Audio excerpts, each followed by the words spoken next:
행동마당회 36개 가입단체 총 37개 주최주관단체의 명의로 기자회견문을 참여하신 각 단체의 대표님들께서 순차적으로 낭독하시겠습니다. 먼저 국민연대 이근철 상임대표님, 효영란 촛불예술연대 천만행동 공동대표님, 김종대 대한미래원 총재님들과 함께 기자회견문을 낭독하시겠습니다. 그리고도 힘찬 격려 함성 와를 부탁드리겠습니다.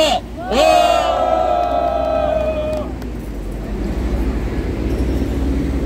예, 감사합니다. 국민연대 상임대표 이근철입니다.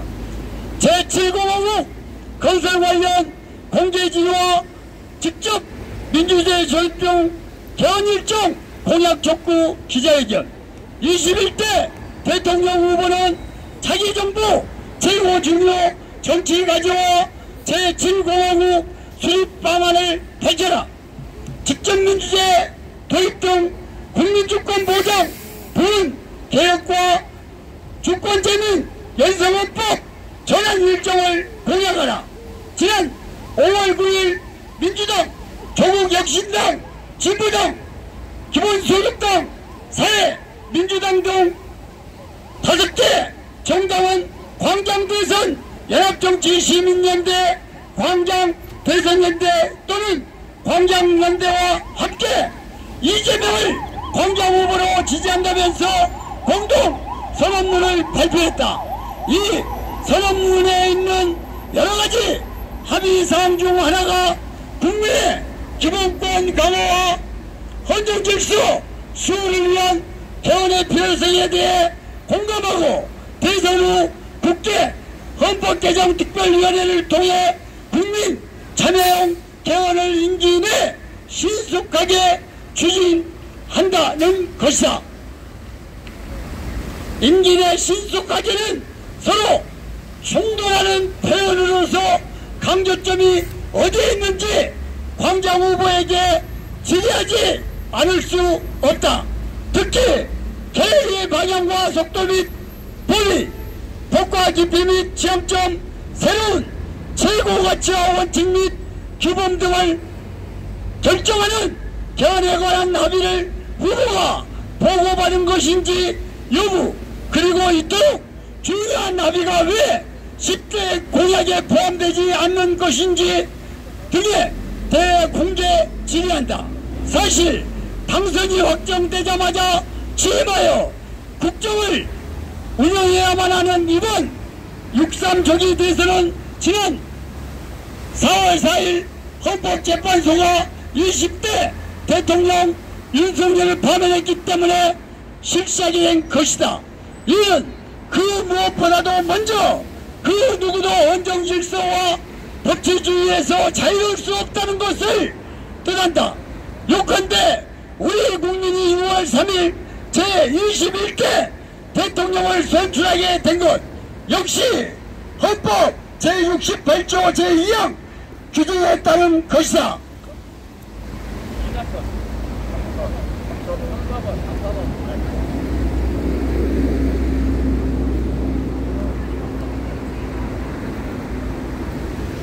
둘째, 헌재가 대통령 파면을 선고하기도 전에 다수 국민은 이미 그러한 결정을 내렸다.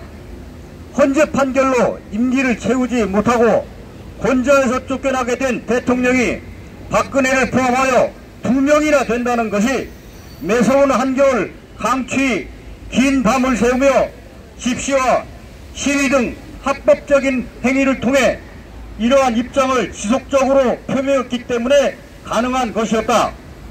마지막으로 위대한 국민 주권자가 지난해 12월 3일 밤 10시 26분쯤 윤석열이 자행한 위헌 불법 친위 쿠데타를 막아냈다.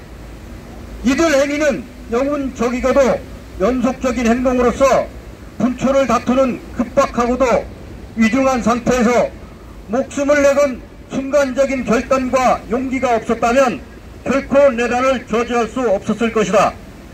하지만 언제까지 우리 국민 주권자가 이처럼 상당히 긴 시간 동안 생업을 도외시한 채 가도와 광장 등에서 대통령을 파면하라고 외쳐야만 하겠는가?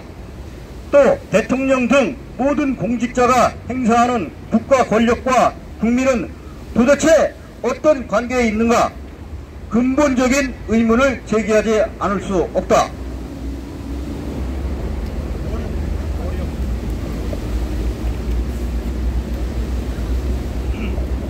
현행 헌법 제7조는 다음과 같다. 제1항 공무원은 국민 전체에 대한 봉사자이며 국민에 대하여 책임을 진다.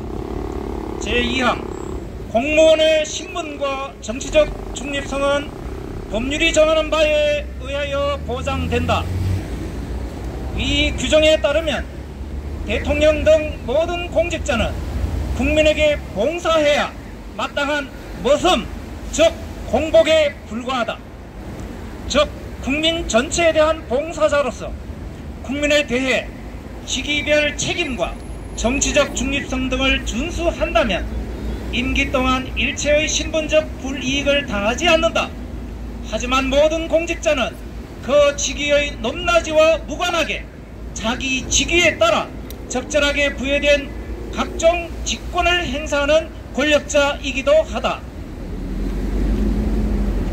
철밥통이라는 용어는 모든 공직자가 갖고 있는 이러한 신분적 이중성, 즉 이중적 신분을 감출 우려가 있다. 하지만 대통령에게 각종 직권과 특권 등이 집중되어 있다는 사실은 제왕적 권력이라는 용어가 생길 정도로 잘 알려져 있다. 그렇다면 대통령에게 제왕적 권력을 부여하는 이유와 명분은 무엇인가? 현행 헌법 제4장 정부, 제1절 대통령, 제66조 제1항부터 제4항까지가 이를 해명하는 하나의 근거 규정이 될 수 있다.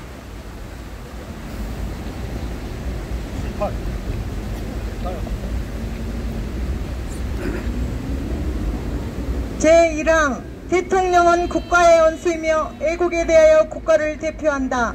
제2항 대통령은 국가의 독립, 영토의 보전, 국가의 계속성과 헌법을 수호할 책무를 진다.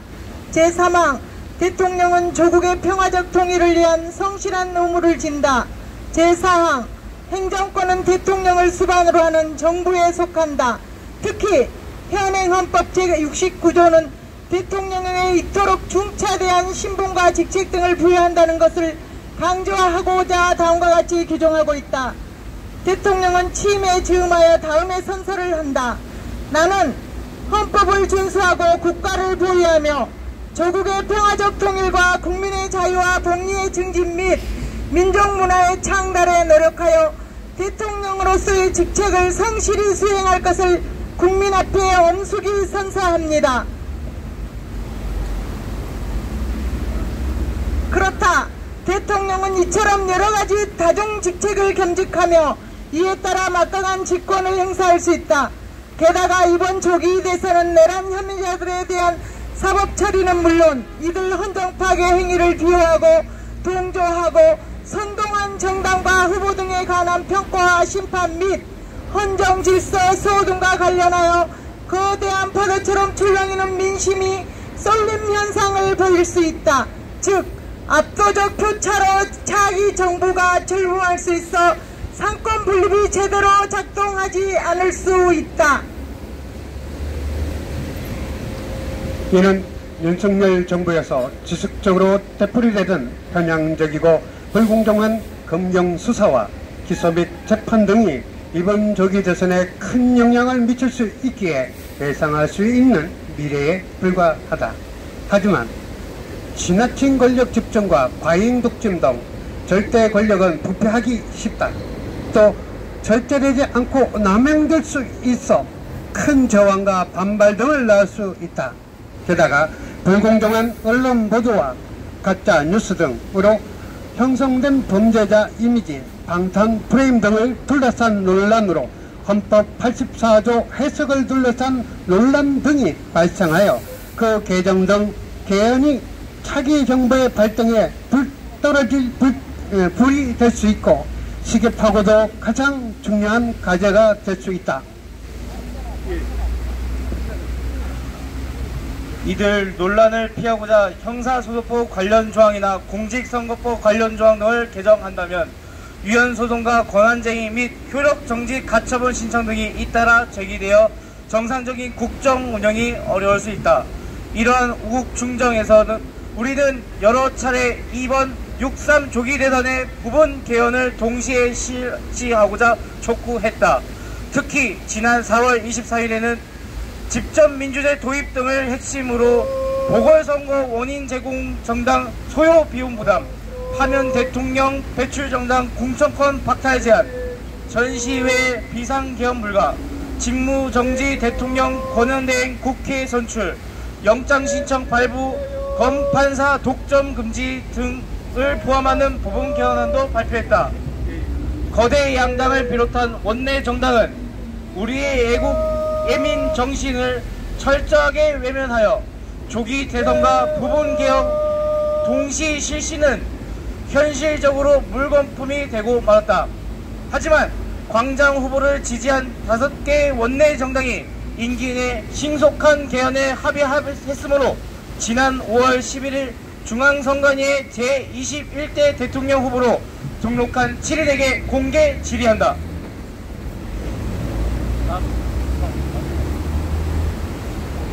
11번인가?